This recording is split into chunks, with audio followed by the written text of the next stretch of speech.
نحمده ونصلي على رسوله الكريم أما بعد فأعوذ بالله من الشيطان الرجيم بسم الله الرحمن الرحيم رب اشرح لي صدري ويسر لي أمري واحلل عقدة من لساني يفقه قولي الحمد لله البر الرحيم غافل الذنب وقابل التوب شديد العقاب ذي الطول لا إله إلا هو إليه المصير له الحمد كله وبيده الخير كله وإليه يرجع الأمر كله له الحمد كما ينبغي لجلال وجهه وعظيم سلطانه له الحمد حتى يرضى وله الحمد إذا رضي وله الحمد بعد الرضا وله الحمد على كل حال۔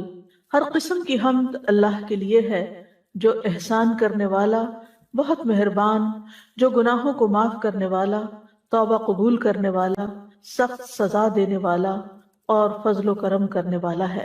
اس کے سوا کوئی معبود برحق نہیں ہے اور اسی کی طرف لوٹ کر جانا ہے۔ ہر قسم کی حمد اسی کے لیے ہے اور ہر قسم کی خیر اسی کے ہاتھ میں ہے اور تمام معاملات اسی کی طرف لوٹائے جاتے ہیں۔ اور ہر قسم کی حمد اسی کے لیے ہے جو اس کے چہرے کی عظمت کے لائق ہے اور اس کی بادشاہت کے لائق ہے۔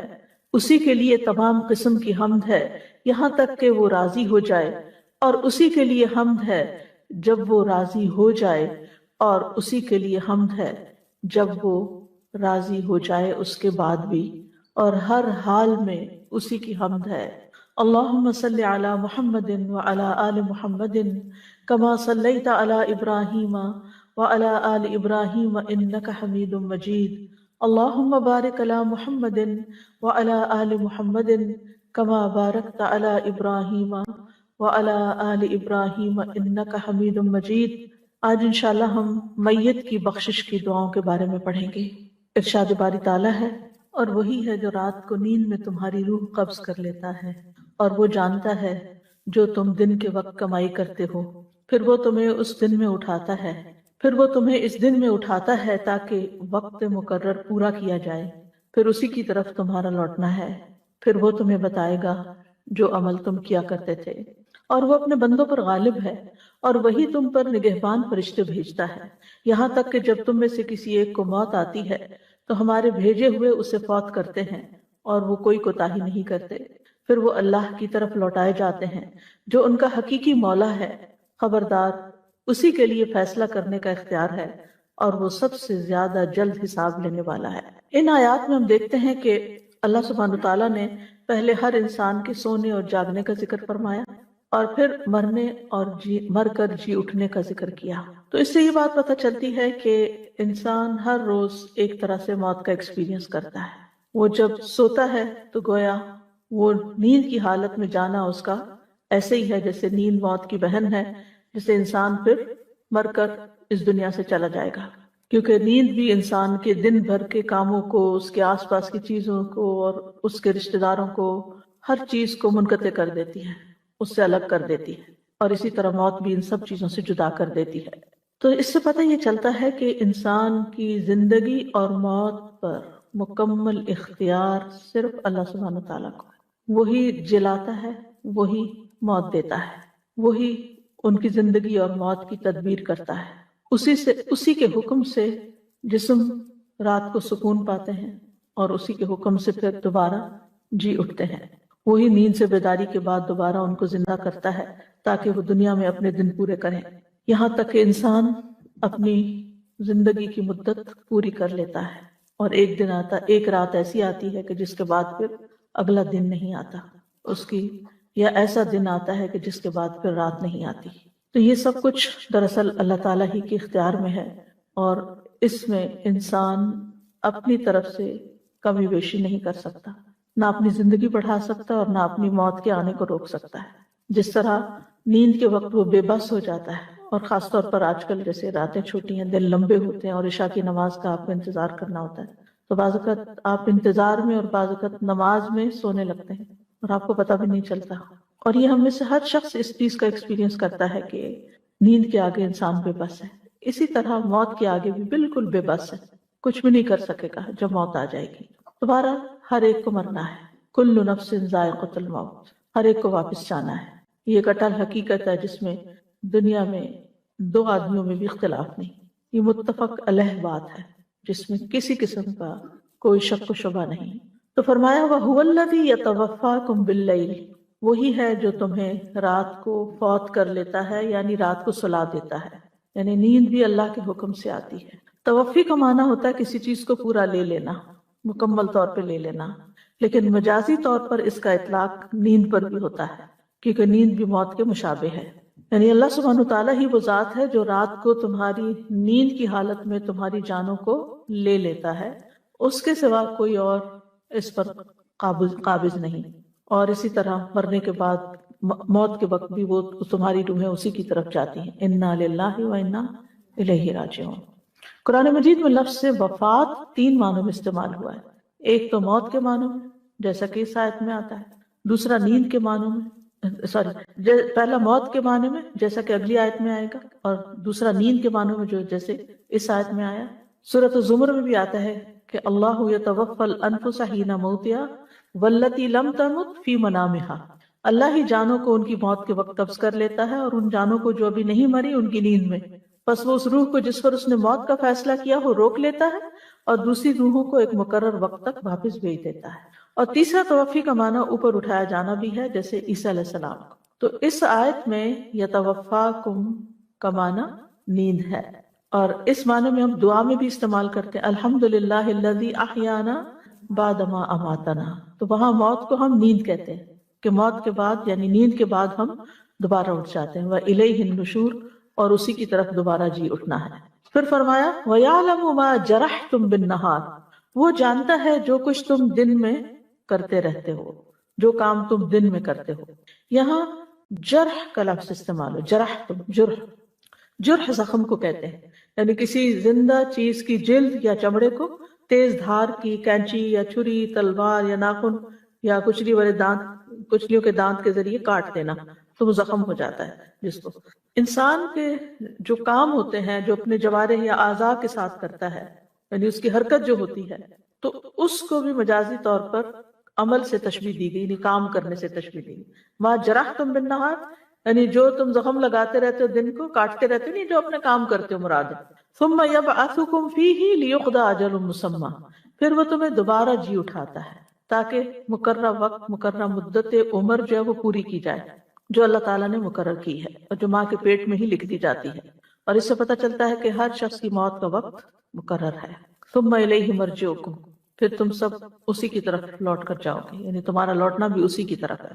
سورۃ المؤمنون میں اللہ سبحانہ تعالیٰ انسان کی پیدائش کے مختلف مرحلوں کا ذکر کرنے کے بعد آخر میں فرماتے ہیں ثم انکم بعد ذلک لمیتون ثم انکم یوم القیامۃ تبعثون، کہ بے شک تم اس کے بعد ضرور مرنے والے ہو اور پھر قیامت کے دن دوبارہ اٹھائے جانے والے۔ کیوں؟ ثم ینبئکم بما کنتم تعملون، پھر وہ تمہیں بتائے گا جو تم عمل کرتے رہے، یعنی قیامت کے دن دوبارہ کیوں اٹھائے گا؟ تاکہ تمہیں تمہارے اعمال کے بارے میں بتایا جائے کہ تم کیا کر کے آئے، اگر اچھے کیے ہوں تو اس پر جزا ملے گی، اور اگر برے کیے ہوں تو ان پر سزا ملے گی۔ ہمارے اعمال ہمارے صحیفوں میں، اعمال ناموں میں لکھے جا رہے ہیں، اور ہر چھوٹی بڑی بات لکھی ہوئی ہے، اور وہ قیامت کے دن انسان کو دکھا دی جائے گی۔ اللہ تعالیٰ فرماتے ہیں احصاہ اللہ ونسوہ، اللہ نے انہیں گن گن کر رکھا ہے اور وہ اسے بھول چکے ہیں۔ پھر فرمایا وَهُوَ الْقَاهِرُ فَوْقَ عِبَادِهِ، وہ اپنے بندوں پر غالب ہے۔ قہر کا معنی ایجاد کرنا بھی ہوتا ہے، کسی موجود چیز کو فنا کر کے اس پہ غالب آنا بھی ہوتا ہے، اور متضاد چیزوں کو پیدا کرنا بھی ہوتا ہے۔ تو اللہ سبحانہ وتعالیٰ ان سب چیزوں پر پوری طرح قادر ہے۔ اور جو اہم معنی ہے اس کا قہر کا یا قہار کا، وہ ہے اپنے فیصلوں کو نافذ کرنے والا، یعنی اللہ سبحانہ وتعالیٰ جس چیز کا ارادہ کر لیتا ہے اور جو کام کرنا چاہتا ہے پھر وہ اس کو کر کے رہتا ہے، اس کو کوئی بھی روک نہیں سکتا، یعنی اللہ تعالیٰ کی جو تقدیر ہے اس کو کوئی ٹال نہیں سکتا، جو اس نے لکھا ہے وہ ہو کر رہے گا۔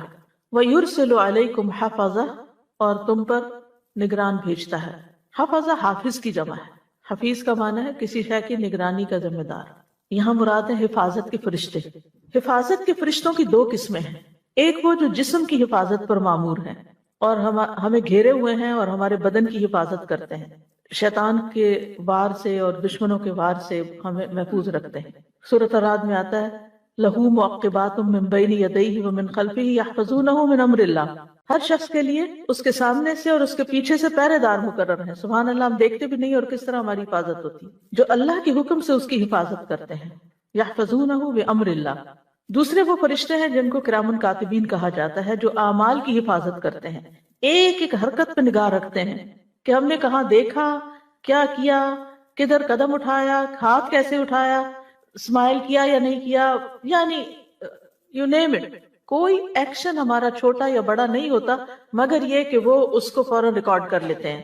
اللہ تعالیٰ فرماتے ہیں ام یحسبون انا لا نسمع سرهم ونجواهم بلا ورسلنا لدیہم یکتبون. کیا وہ سمجھتے ہیں کہ ہم ان کے راز اور ان کی سرگوشیاں نہیں سنتے؟ یعنی جو چپ چپ کے باتیں کرتے ہو تم کسی کی پیٹھ پیچھے، وہ نہیں ہم سنتے؟ کیوں نہیں؟ ہمارے بھیجے ہوئے فرشتے ان کے پاس ہی لکھتے رہتے ہیں. تم کر رہے ہوتے ہو جو کرنا ہوتا ہے اور وہ ساتھ بیٹھ کے ہر چیز لکھے چلے جا رہے ہیں کہ یہ کر رہا ہے، یہ کر رہا ہے، یہ کر رہا ہے، یہ کر رہا ہے. ساری کہانی لکھ دیتے ہیں، وہ اتنے ماہر ہیں. اور جو کچھ ہم کرتے ہیں ان کو پتہ بھی ہوتا ہے. یعلمون ما تفعلون. لوگوں سے ہم چھپا سکتے ہیں، فرشتوں سے کچھ نہیں چھپا سکتے. اب سوال ہی پیدا ہوتا ہے کہ اللہ تعالیٰ تو خود سب کچھ جانتا ہے، تو فرشتوں سے کیوں لکھواتے ہیں؟ تو صاحب کشاف کہتے ہیں، زمخشری جن کا نام ہے، مفسر ہیں قرآن کے، کہ اگر آپ کہیں کہ اللہ تعالیٰ اپنے علم کی وجہ سے اس بات سے بے نیاز ہے کہ فرشتے اعمال کو لکھیں، تو پھر لکھنے میں کیا فائدہ اور حکمت ہے؟ تو اس کا جواب وہ یہ دیتے ہیں کہ اس میں بندوں کے لیے شفقت اور نرمی ہے. جب ان کو معلوم ہوگا کہ اللہ ان کی نگرانی کر رہا ہے اور فرشتے جو کہ اللہ کی مخلوق میں سب سے اشرف ہیں وہ ان کے ساتھ مقرر کیے گئے ہیں اور ان کے اعمال کو ریکارڈ کر رہے ہیں اور ان کے اعمال نامے لکھتے جا رہے ہیں، اور قیامت کے دن یہ اعمال نامہ سب کے سامنے پیش ہوگا، تو یہ چیز ان کو برے اعمال سے ڈرانے میں اور برائیوں سے دور کرنے میں مؤثر ثابت ہوگی. یعنی جب انسان کو یہ فیلنگ آئے کہ میرے ساتھ ہے کوئی، تو کیسا لگتا ہے؟ یعنی ایک عجیب سی فیلنگ آتی ہے نا. اور پھر وہ لکھ بھی رہا ہے سب کچھ.